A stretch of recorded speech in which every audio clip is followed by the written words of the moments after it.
Well, the first thing you should do is get a ball that hooks as least as possible. Not a plastic ball. You still want a ball that obviously is going to turn over on the back end. But if that ball still starts to hook a little too much, then break your wrist back. By breaking your wrist back, it will cut down your hook and enable you to hold control of the pocket, at least the head pin.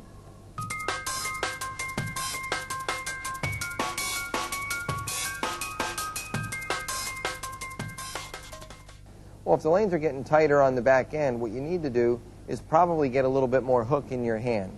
Chances are the ball that you started with was really good when the back ends were fresh, but what you need to do is go down in shell and get something that will actually grab the lane a little bit more since the back ends are getting tighter.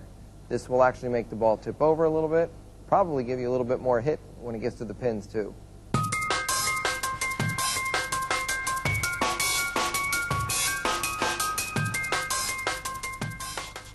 Well, if you're leaving multiple pin spares, that means that your ball is breaking loose from the lane.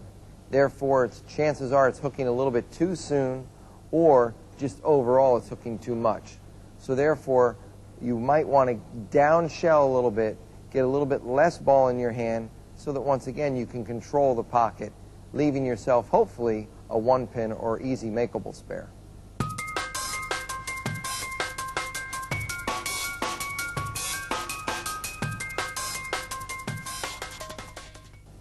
Well, the biggest thing to do there is not give the pocket away too much. Because if you give the pocket away a little bit too much, meaning that you stand a little too deep and try to belly the ball or swing it out, as soon as you swing the ball out, then when it hits the back end part of the lane, it straightens out and you miss the head pin altogether.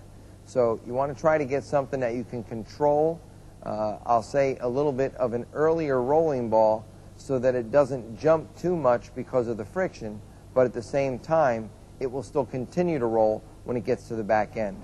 Therefore, it will still allow you to have a little bit of punch when it gets to the pins.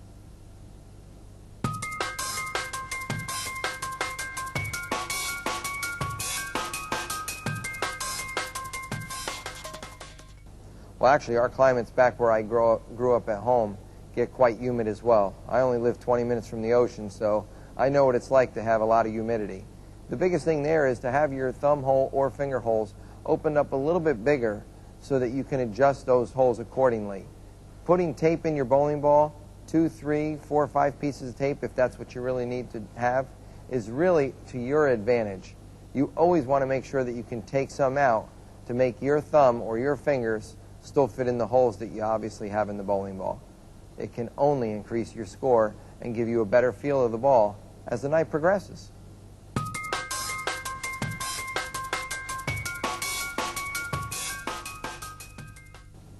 Well, the biggest thing that I do is I adjust my shoes.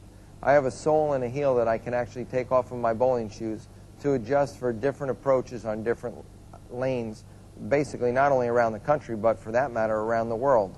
If I still have a problem then, if I'm sticking a little too much, if you slide your shoe close to the ball return a lot of times or close to it, you will find that there's a little bit of fine dust there that you can get on your shoe. It will actually help let you slide a little bit more. If you're sliding a little bit too much, then the biggest thing to do there is make sure that you really rub the bottom of your shoe, your slide shoe off each and every shot before you get up there to throw it.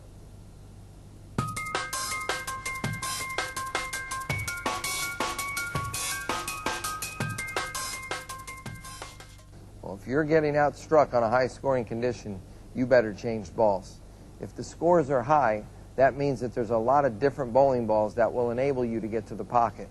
If the current bowling ball you're throwing is leaving a lot of corner pins or one-pin taps, it's time to put that ball in the bag and grab a ball that's going to roll just a little bit differently. You may find that the answer is sitting right in your bowling bag, and it could be 6 in a row just waiting to happen.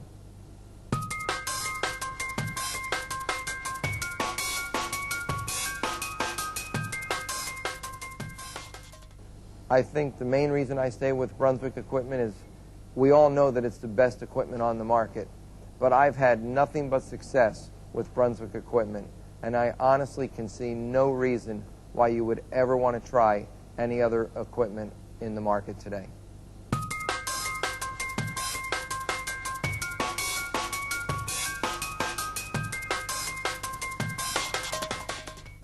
definitely the types of conditioners and cleaners the center uses will affect the game.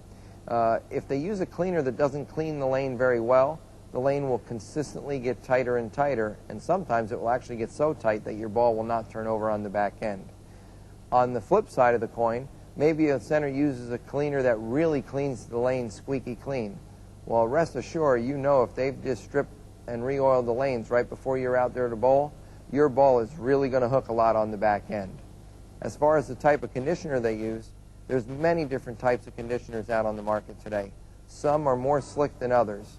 Depending what a center puts on their lanes and how much they put on their lanes can definitely affect the scores as to whether they're high or low.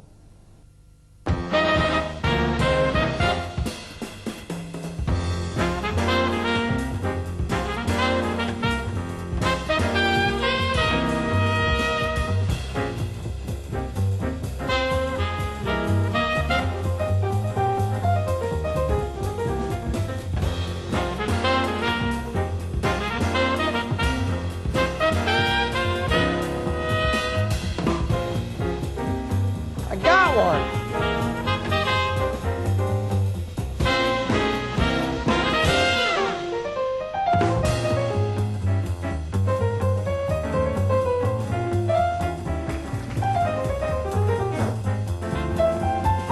The thumb hole's loose.